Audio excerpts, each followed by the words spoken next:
Assalamualaikum warahmatullahi wabarakatuh. Kembali lagi bersama channel Belajar Sejarah 17. Jika sebelumnya kita telah membahas terkait agama-agama yang cukup familiar dan mainstream di banyak belahan dunia dan tersebar hampir di seluruh penjuru bumi, maka kali ini kita akan membahas salah satu keyakinan lokal yang ada di Indonesia, yaitu Kapitayan. Salah satu kepercayaan yang ada juga di tanah Jawa. Kapitayan sendiri adalah merupakan sebuah agama monoteistik yang diyakini atau dianut oleh orang-orang lokal Jawa di masa lalu. Jadi sebelum masuk pada bahasannya, saya minta jangan lupa like, comment, and subscribe, serta kita diskusi bersama karena kembali lagi, channel Belajar Sejarah 17 adalah merupakan channel belajar bersama dan bukan channel yang menggurui atau memberikan pelajaran bersifat monolog. Saya sangat terbuka akan sebuah diskusi, namun dengan catatan diskusi itu harus ilmiah. Jadi seandainya ada kekeliruan yang kurang tepat atau kesalahan, silahkan didetailisasi atau diberikan petunjuk yang jelas di mana kekeliruan saya dan di mana kesalahan saya sehingga kita bisa revisi bersama-sama. Baik, kita akan bahas terkait Kapitayan.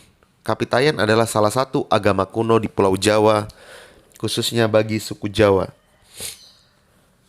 Kapitayan merupakan salah satu bentuk monoteisme asli Jawa yang dianut dan dijalankan oleh sebagian masyarakat Jawa secara umum dan turun-temurun. Agama ini juga kerap mengidentifikasikan sebagai agama kuno Jawa, agama monoteis Jawa, agama monoteis leluhur, agama asli Jawa yang mana berbeda dengan kejawen atau agama Jawanik lainnya yang bersifat non-monoteis.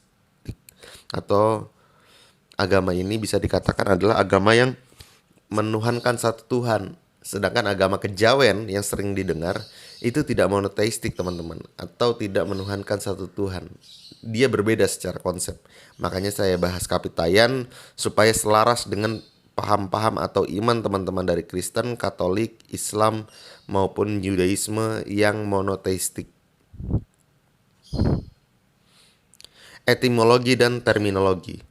Secara etimologi, kata Kapitayan merupakan istilah yang berasal dari bahasa Jawa kuno yang memiliki dasar kata yaitu taya, caraka kuno yang berarti tak terbayangkan, tak terlihat, atau mutlak secara harfiah. Dalam bahasa Sunda juga terdapat kata taya atau singkatan dari te aya yang memiliki arti tidak ada atau tiada. Dengan demikian itu berarti bahwa taya tidak dapat dipikirkan atau dibayangkan, atau tidak dapat digapai oleh panca indera duniawi manusia. Kapitayan dapat digambarkan sebagai ajaran yang memuja atau menyembah taya atau Sang Hyang Taya, yang merujuk kepada entitas yang tak terbayangkan dan tak terlihat, yang terkadang juga disebut sebagai suwung, awang, atau uwung. Kata awang atau uwung mengacu pada perbedaan nyata tetapi tidak terjangkau, sehingga dapat diketahui dan disembah oleh makhluk duniawi termasuk manusia. Dan Sang Hyang Taya digambarkan sebagai entitas bersifat ketuhanan dan supranatural berkategori tu ataupun to. Prinsip-prinsip beragama agama Kapitayan. Tuhan dalam agama Kapitayan disebut Sang Hyang Taya. Taya berarti suwung atau dalam bahasa Indonesia berarti adalah kosong. Tuhan Kapitayan bersifat abstrak, tidak bisa digambarkan. Sang Hyang Tayang diartikan sebagai tan keno kinoyo ngopo, tidak dapat dilihat, dipikirkan, atau dibayangkan. Ini sekilas mirip dengan tauhid yang diimani oleh orang Islam teman-teman. Karena saya sebagai Islam, maka ketika membaca ini saya meyakini ada kemiripan secara konsep ketuhanan dengan apa yang diyakini Islam. Karena Islam pun mengatakan hal yang sama, tidak dapat digambarkan, tidak dapat dibayangkan, dan tidak dapat kemudian difikirkan, alias tidak bisa diapa-apakan keberadaannya. Untuk itu, supaya bisa menyembah atau disembah, Sang Hyang Tayang mempribadikan dirinya dalam sifat yang disebut tu atau to. yang bermakna daya goib, yang bersifat adikodrati atau bersifat kodratullah. Tu atau to adalah tunggal dalam zat, satu pribadi. Tu lazim disebut dengan nama Sang Hyang Tunggal. Dia memiliki dua sifat, yaitu kebaikan dan kejahatan. Nah, disinilah bedanya konsep ketuhanannya. Kalau dalam agama Kapitayan meyakini adalah Tuhan memiliki dua sifat, yaitu baik dan jahat. Sedangkan dalam Islam tidak. Semua sifat Tuhan atau sifat Allah itu mulia dan baik. Tu yang bersifat kebaikan disebut Tuhan, disebut dengan nama Sang Hyang Wenang. Tu yang bersifat jahat disebut dengan Sang Manik Maya. Demikianlah Sang Hyang Wenang dan Sang Hyang Manik Maya pada hakikatnya adalah sifat saja dari Sang Hyang Tunggal. Jadi ada dua sifat dalam satu pribadi.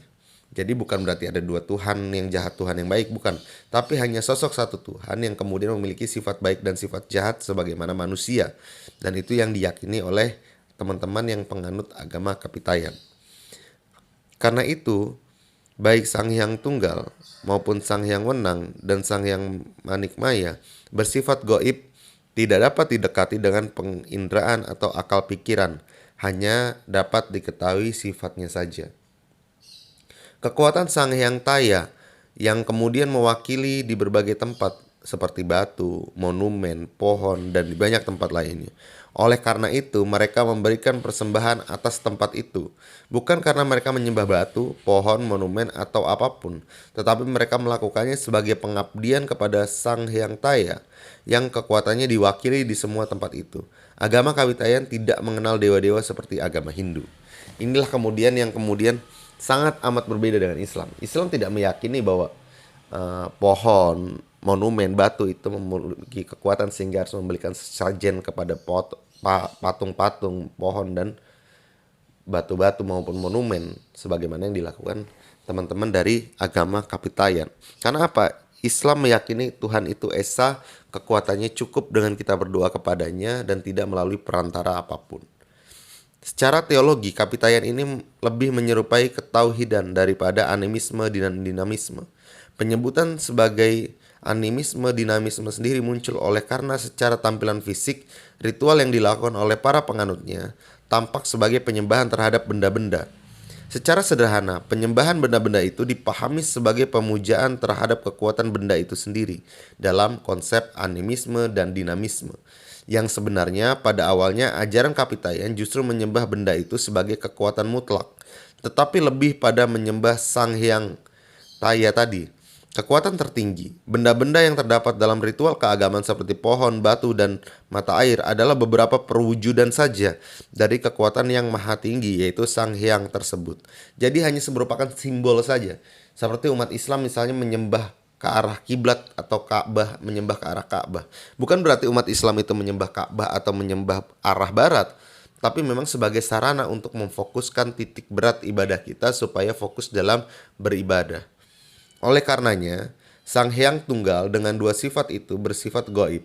Maka untuk memujanya dibutuhkan sarana-sarana yang bisa didekati panca indera dan alam pikiran manusia.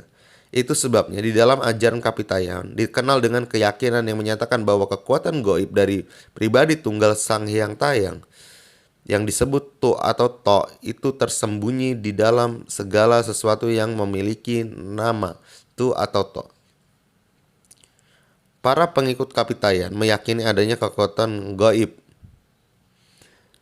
Sisa-sisa sarana pemujaan inilah yang dalam arkeologi dikenal sebagai menhir, dolmen, punden berundak, nekara sarkofagus, dan lain-lain. Dalam melakukan bakti memuja Sang Hyang Taya melalui sarana-sarana ini, orang-orang menyediakan sesaji berupa tumpeng kepada Sang Hyang Tayang melalui sesuatu yang diyakini memiliki kekuatan gaib. Seorang hamba pemuja Sang Hyang Taya yang dianggap saleh akan dikaruniai kekuatan gaib yang bersifat positif dan yang bersifat negatif. Mereka yang sudah dikaruniai tuah atau tulah, itulah yang dianggap berhak untuk menjadi pemimpin masyarakat. Mereka itulah yang disebut ratu atau datu. Mereka yang sudah dikaruniai tuah atau tulah, gerak-gerik kehidupannya akan ditandai oleh pi yakni kekuatan rahasia ilahi Sang Hyang Taya yang tersembunyi. Itu sebabnya ratu atau datu menyebut dirinya sebagai ganti atau kata ganti diri Pinakahulun. Jika berbicara disebut pidato, jika mendengar disebut piharsa, jika mengajar disebut piwulang, jika memberi petuah disebut pitutur, jika diberi petunjuk dikatakan pituduh, jika menghukum disebut pidana, jika memberi keteguhan kepada orang disebut piandel, jika menyediakan sesaji untuk arwah leluhur disebut pita puja. Lazimnya berupa pinda, kue tepung, pinang, pitik, pindodakria, nasi dan air, pisang. Jika memancarkan kekuatan disebut pidaksa atau pideksa. Jika mereka meninggal dunia disebut pitara. Seorang ratu atau datu adalah pengejawantahan kekuatan gaib Sang Hyang Taya. Seorang ratu adalah citra abadi Sang Hyang Tunggal. Lalu bagaimana dengan praktik ibadah dalam rangka melakukan puja bakti Sang Hyang Tunggal? Penganut Kapitayan menyediakan sajian berupa tumpeng berisi kue, tumbung keranjang persegi dari anyaman bambu, tempat bunga, tuak atau arak, tukung sejenis ayam dan lain sebagainya yang kemudian diberikan pada tempat-tempat atau pada simbol-simbol yang diyakini seperti sumber mata air, pohon dan sebagainya macam. Lalu mereka berdoa mereka kepada Sang Hyang Tayang, bukan kepada pohon tersebut. Dalam keyakinan penganut Kapitayan secara sejarah, di Jawa, leluhur yang awal sekali dikenal sebagai penganjur Kapitayan adalah tokoh mitologis Dang Hyang, Semar putra Sang Hyang Wungkuham, keturunan Sang Hyang Ismaya.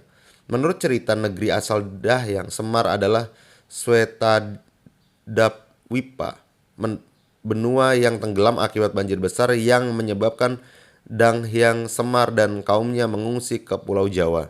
Sang Hyang Semar memiliki saudara bernama Sang Hantaga atau Togok yang tinggal di negeri seberang atau luar Jawa, yang juga mengajarkan Kapitayan tapi sedikit berbeda dengan yang diajarkan Dahyang Semar.